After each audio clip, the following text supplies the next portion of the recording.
মই কিমান বাৰ চেষ্টা কৰিলো, কিমান অনুনয় বিনয় কৰিলো, সকলো মিছা হ'ল। সি মোৰ কথা নুশুনিলে মহাৰাজ। আৰু মই কি বুজোৱা নাই, মই তাক অনুৰোধ কৰিবলৈ বাকী ৰাখিছো। কতদিন তাক কেঁচুৱা ল'ৰাৰ দৰে কাষত বহুৱাই গাত হাত ফুৰাই কৈছো, দুৰ্যোধন যুদ্ধ নকৰিবি, পাণ্ডৱ তোৰ পৰ নহয়। নাই, সি মুখ খুন্দুলাই গুচি গ'ল, মোৰ কথা নেৰাখিলে গান্ধাৰী। বিশ্বাস নহয় মহাৰাজ। কি বিশ্বাস নহয়? আপোনাৰ কথা। পুত্ৰ অবাধ্য। আৰু তুমিও দেখিছো এই ধৃতৰাষ্ট্ৰক জন্মান্ধ বুলি, বৃদ্ধ অপদাৰ্থ বুলি বিশ্বাস নকৰিবলৈ শিকিছা গান্ধাৰী।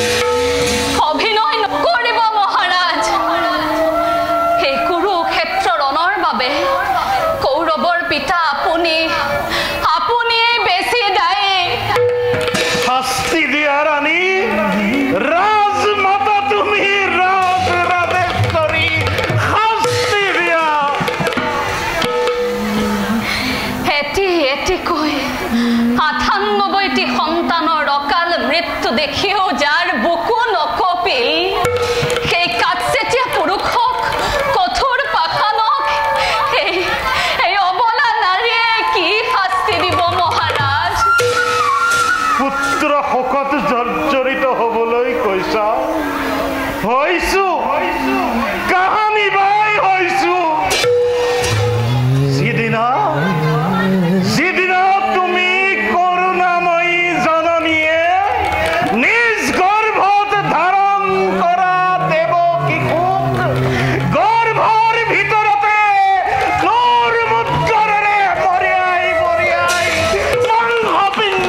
বাকী নাই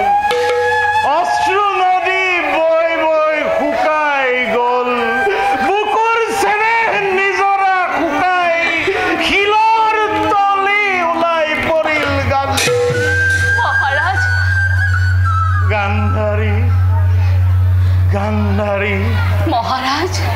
মতিভ্ৰষ্ট দুৰ্বল বৃদ্ধ মই অস্থিৰ মগজু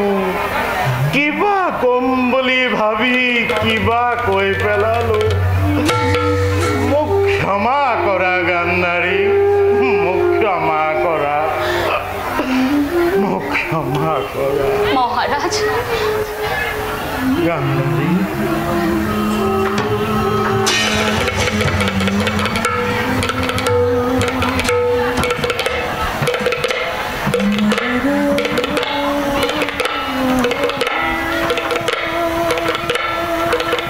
গান্ধাৰী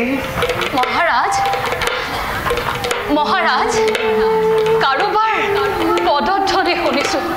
মহাৰাজ হয়তো আমাৰ বাছা দুৰ্যোধন আহিছে আহিছে হয় মহাৰাজ আহিছে মোৰ মোৰ ঘূৰাইছে গান্ধাৰী মই স্থিৰেৰে থাকিব পৰা নাই মোক আসনলৈ লৈ বলা গান্ধাৰী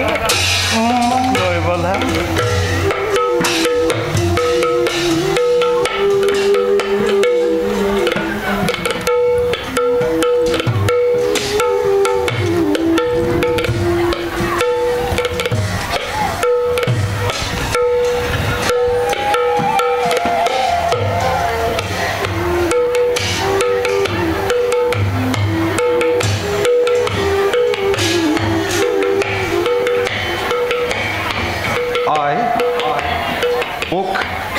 মাতি পঠাইছিলা মাতিছিলো দুৰ্যোধন কিয় মাতি পঠাইছিলা তুমি একো নোকোৱা কিয় কোৱা তোমাৰ কি হৈছে একো হোৱা নাই একো হোৱা নাই তেনেহ'লে কোৱা তোমাৰ আদেশত মই যুদ্ধ ক্ষেত্ৰৰ পৰা দৌৰি কম কম বাছা ক তই শুনিবি কোনদিনা তোমাৰ অবাধ্য হৈছো তেন্তে বাছা এই যুদ্ধ তই পৰিত্যাগ কৰ মোৰ সকলো গ'ল এতিয়া মাথো তই আৰু দুখাখন আছ আৰু যুদ্ধ কৰিব নালাগে বাছা এই যুদ্ধ পৰিত্যাগ কৰ তুমি একেটা কথাকে কিয় ধৰি আছা কিয় ধৰি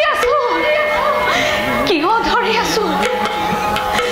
পুত্ৰ সুখ যে কি তোক কেনেকৈ বুজাম এটিকৈ ভৰ বয়সতে ৯৮টি সন্তানে মোক এৰি গুচি গ'ল সিহঁতে মোৰ বুকু শুৱাই আছিল আজি সেই বুকু উদং হ'বলগীয়া হৈছে মই আৰু কিমান সহ্য কৰিম দুৰ্যোধন তই আৰু যুদ্ধ কৰিব নালাগে বাছা হে জননী পৰিহাৰ কৰিলে সময় আহিবনে মোৰ মৃত্যুপুৰীৰ পৰা মৃত ভাতা ঘূৰি পৰিহাৰ কৰিলে সময় পাৰিম নে মচিব কপালৰ ভাগ্যৰেখা বিধাতাই লিখা নোৱাৰে মচিব কোনেও বিধিৰ বিধান সেইবুলি বাছা আপোন ঘৰত জ্বলিলে জেকুৰা ভীষণ অগ্নি তাক দুগুণে জ্বলিবলৈ নিদিবি বাছা যি অগ্নিয়ে দহিলে মোৰ ভাতা চেনেহ যি অগ্নিয়ে দহিলে মোৰ আত্মীয় স্বজন সেই অগ্নি জননী হয় যদি তা হ'ব চিৰ শত্ৰু মোৰ অন্যথা নিজেই দহি চিতা ভস্ম হৈ উৰি যাম পাৰলৈ মাতৃৰ আজ্ঞা উলংঘা নকৰিবি বাছা সন্তানক অপৰাধী নকৰিবা মাতা জানো জানো মই বেদবাণী তোমাৰ আদেশ কিন্তু কিন্তু কি কৰিম মাই মেদিলো ধৰি মোৰ মহাজলধি নাহে ঘূৰি নোৱাৰে ঘূৰাব যদ্যপি নাপায় তাৰ লক্ষ্যটি বাছা বাছা পাঁচখন গাঁও মাত্ৰ খুজিছে পাণ্ডৱে তাকে দি নকৰ কি সন্ধে এতিয়াও দয়াশীল যুধিষ্ঠিৰ ভীমাৰ্জুন নোহে অবুজন বাছা সাদৰে গ্ৰহণ কৰিব সন্ধেৰ প্ৰস্তাৱ কৌৰৱৰ সন্ধি মাতা পাণ্ডৱৰ সৈতে তাত ক্ষতি কি ক্ষতি একো নাই কিন্তু সেই সন্ধিৰ বাবে মাতা যুদ্ধৰ আয়োজন নাছিল মোৰ অতি একো নাই কিন্তু মাতা জানি থোৱা বীৰ মই চন্দ্ৰবংশী ৰাজেশ্বৰ আৰু ভয়াতুৰ কাপুৰুষৰ দৰে পাণ্ডৱৰ সন্মুখত প্ৰাণান্তেও সন্ধি ভিক্ষা নকৰো শুনা মাতা সন্মুখত তুমি মোৰ আৰাধ্যা গোসানী আৰু কাষত সেয়া মোৰ উপাস্য দেৱতা দুয়োকে পুনঃ কৰোঁ নিবেদন যুদ্ধ তেজী সুচাগ্ৰ মেদিনী পাণ্ডৱৰ হাতত প্ৰাণাম দেও নিদিও আৰু নিদিও হ'ব লগা আছে যদি সোণৰ হস্তিনাপুৰ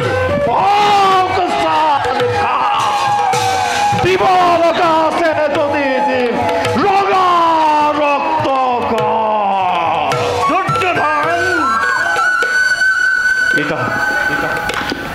আশীৰ্বাদ কৰিছো বাছা হওক যুদ্ধ জয়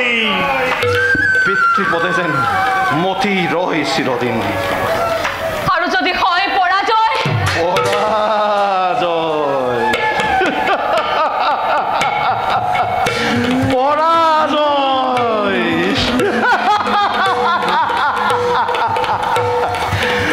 তোমাৰ সন্তান মই নাই মৃত্যু হয়